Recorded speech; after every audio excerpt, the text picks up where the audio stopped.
Hello, everyone. John Maddox here. So, wanted to give you my weekly update on my goal here to deadlift 800 pounds at the age of 58. And what's interesting about trying to do this and having this hip injury that's it is improving. It's not 100%, but what happens is some weeks it's worse than others. But I wanted to mention something before we get into the training for the past week. Um, communityreviews.org. That is my technology platform that I've been building for the last 6 years. Got a lot of interesting stuff over there. If you really want to know what's going on in the world, um, go over to communityreviews.org. All right. So I got a separate podcast over there. I got a partnership with Martin Burdell over there. We got something about the Tartarians over there. We've never heard about the Tartarians. You need to learn about the Tartarians.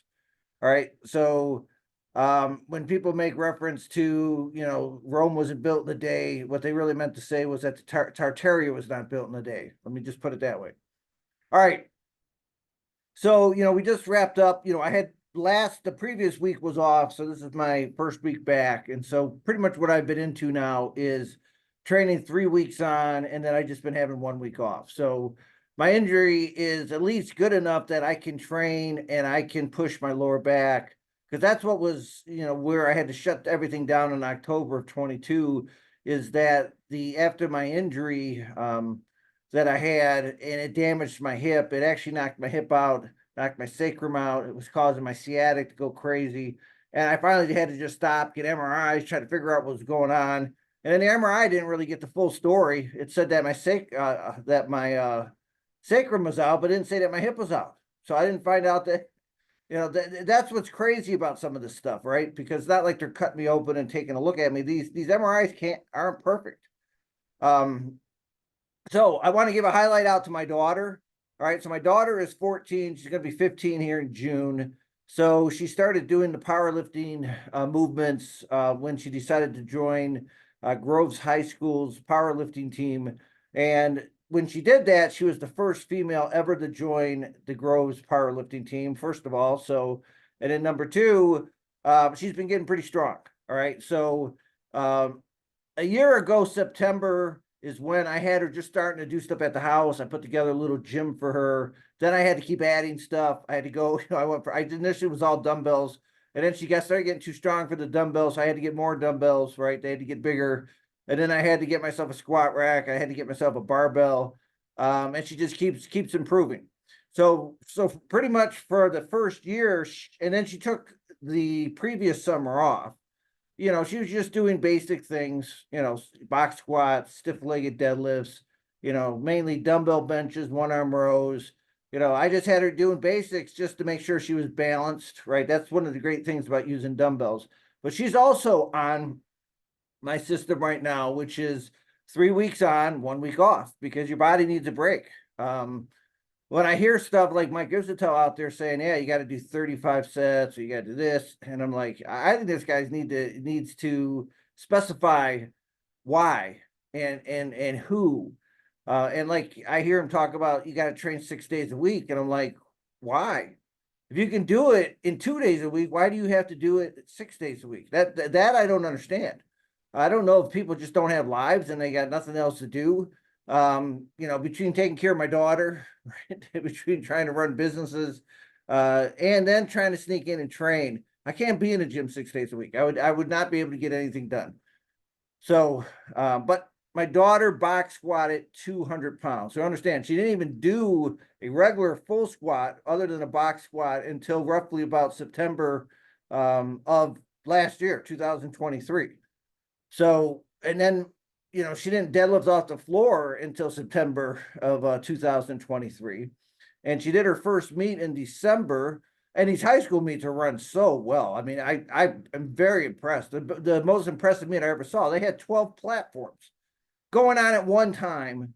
And each platform executed the best I've ever seen any powerlifting meet ever execute. They had 12 of them going on at once. And they just cruised those kids through there. It was pretty impressive. So at that meet, she deadlifted 205, which was the most she ever deadlifted. And then she backed that up and broke that record with 225 at that meet. And then she didn't train for 3 weeks and came in and saw that Eddie Hall's son deadlifted at like 231 and she deadlifted at 235. So she just keeps getting stronger. So, and like I said, this week she actually did a box squat with 200 pounds. So now she's in the 200-pound club in the squat. She's in it. She's already been in it in the deadlift. Her form's getting better and she's getting stronger. And she misses more days than I do because with school, she has that break for that week. And sometimes things just come up, with life, and she has to miss a training thing. But she'll take 2 weeks off. So technically it's 3 weeks in between training and she'll still get stronger. So I guess what I'm trying to stress to people, you don't have to be in there all day, every day to get results. Mike Mentzer is dead on. All right. I've been lifting weights for more than 40 years. My process of how I train, I developed going back to the late 80s, early 90s, right? Just stress the muscle enough and then let it recuperate. Stress it, let it recuperate, just like he says, right? You don't have to sit there and do a ton of sets. I mean, if you want to sit there and because you got nothing else better to do, go to the gym 6 days a week, well, good for you. I think most people, though, they got families, they got lives, whether you got a boyfriend or a girlfriend or whoever in these days type of relationship that you have. I don't know. To me, it's just like this train, just get it done and move on. Like I was just talking about that with Art at the gym, just yesterday, right? Because we were in there training and I'm like, dude, I feel guilty doing 5 sets of 5. If I can do just in 1 set of 5, why wouldn't I just do 1 set of 5? Why do I have to do 5 sets of 5? It's a time waster. Everything I did, I had to do 5 sets of 5. I'd be in there for 4 hours. All right. I try to get out of there within an hour to an hour and a half, and that's, it depends how much you start talking with people too, right? If you start rambling, you can be in the gym for a long time because you're not getting anything done because you're talking to people. All right. So anyways, so this week,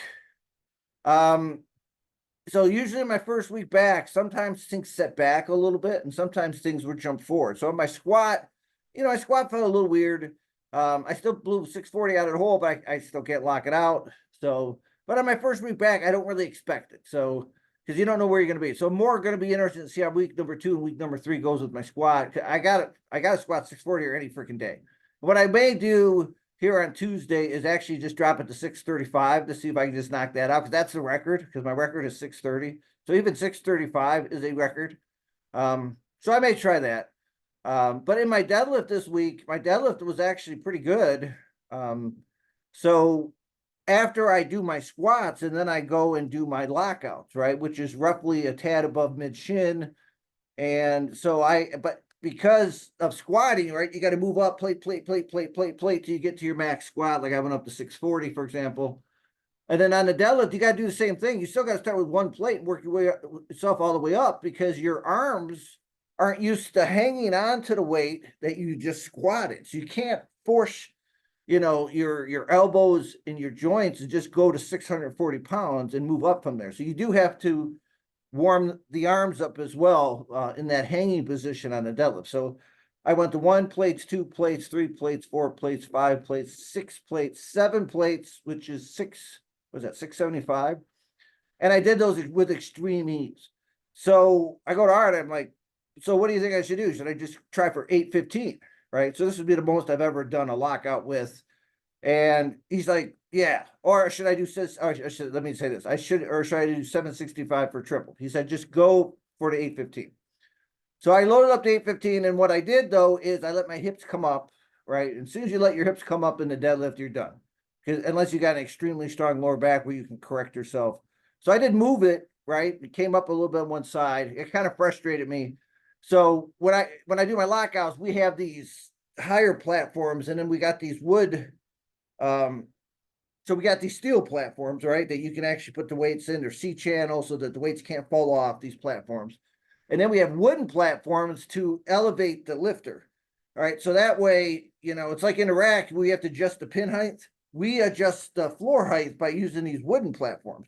So if you want it to be, more range of movement, you just put more platforms in. So when I missed the 815 because my hips came up, what I did is I went and re-chalked, and then I just took those 2 wood platforms out that I had, 1 for each foot. And then so I was, 2.5 inch, I think each platform is 2.5 inches.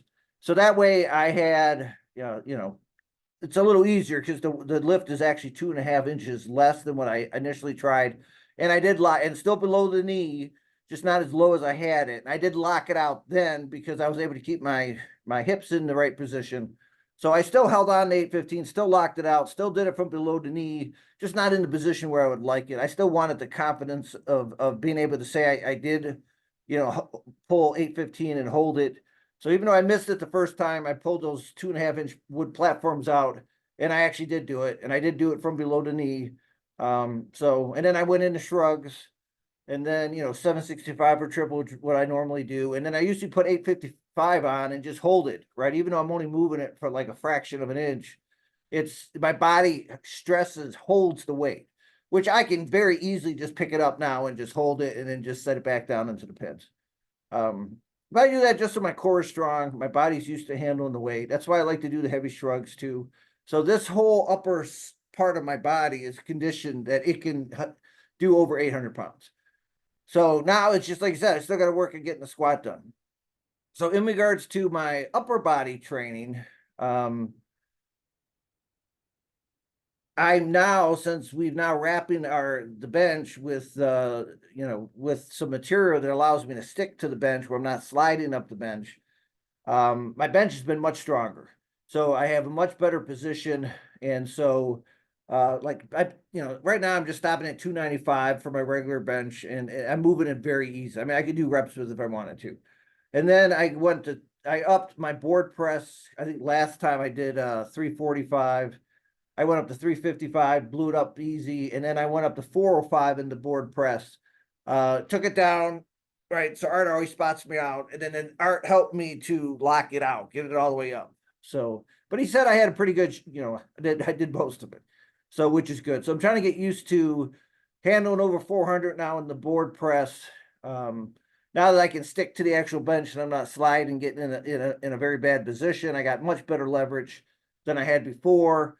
And I can handle more weight. So obviously my best board, which I did in October of 22, was 400 pounds. So my goal is to eventually get, 4 or 5 here where, I do it unassisted with Art, and then that would be a PR. So, but that's what I'm kind of working on. So right now I'm working on 4 or 5 in the 2 board and 640 in the squat. And then I guess I'd like to get to 815 in my normal lockout position. But if I get to 640 first, then I got to load 800 on, and I got to sit there and try to deadlift 800. So, but anyways, like I said, I've been very happy with my training. I think things are going good. Being that my hips not 100%, it's the lower back's not coming back as fast as I would like it to. I mean, it's at all-time strength, but that hip will start getting inflamed. Like this week, I've kind of moved things around a little bit because I use Matt Zwang, helps me with the decompression. But what happens is when he's doing his work, sometimes he can irritate my hip, and that's what happened this week. So I'm gonna, this afternoon, I'm gonna go see Dennis at his office, and then he's gonna work and getting all that inflammation out of my hip. So I see Dennis every week, right? So he's the one that helped me to get he specializes in the sacrum itself. He's the one that helped me get the hip back into place, and he's the one that helps get the inflammation out of my hip. He's got a special machine that helps get it out. Plus, he does a bunch of procedures on the hip too, just to make sure everything's in place, make sure my sacrum's in place. So, but that's something I got to do every week. So, if I don't do the decompression work, what happens? I can eventually start feeling the nerves in my back, start getting the pinch after a while, which I've not felt in a long time, by the way, because I make sure I go in and still see, for maintenance with Matt Zwang. So even though during tax season I got busy, I didn't see Zwang there for a couple of weeks because he's a little bit of a drive. There's been a lot of road construction going out to his office. So I've been catching up with him. So I've been out there 2 times since the end of tax season. So, but yeah, things are going good. I can't really complain. Right now, like I said, a couple weeks ago, I did the best bent row I've ever done, but you can't do a record bent row the same week that you deadlift because your lower back is dead, your hams are dead. So when you're doing these bent rows, they use those same exercises. So next week, like I said, I'm expecting to shoot for maybe 495 for triple in the bent row, because that'll be the most of reps I've ever done with 495. So shooting for the 640. And I want to just get this 800-pound deadlift. So I'm really excited about getting the 800 pounds, getting the 640 squat. I believe things are going to be much better this week. now that it's the second weekend, my body has felt it. And like I said, right now I'm excited because I'm doing things that are the all-time biggest things I've ever done in my life. And I'm 58. All right. And it's not like I started training. I've been training, since I've been a teenager. Right. So, and my father's a roofing contractor. I used to tear roofs off. I did my first powerlifting meet in 1987. Used to be one of the top deadlifters in the country. If you watched my video about, who the F is John Maddox, I explain all that stuff. So yeah, I used to be pretty high end deadlifter, one of the best in the country. So, anyways, I'm going to keep laying out everything for you guys. And like I said, Abby, my daughter, keeps getting stronger. She likes to go by Ryan, by the way. If anyone listened to this video from her school, yeah. So Ryan, like I said, she now can squat 200. She did it. I witnessed it. Right, she deadlifts well over 200. And right now she's doing a lot of dumbbell work with her bench.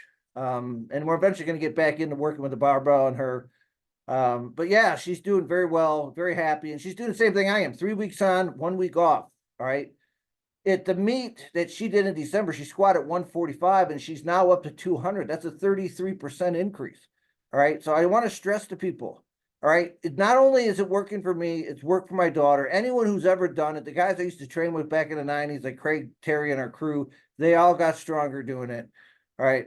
So, anyways, people, until next week, we'll see you. Bye.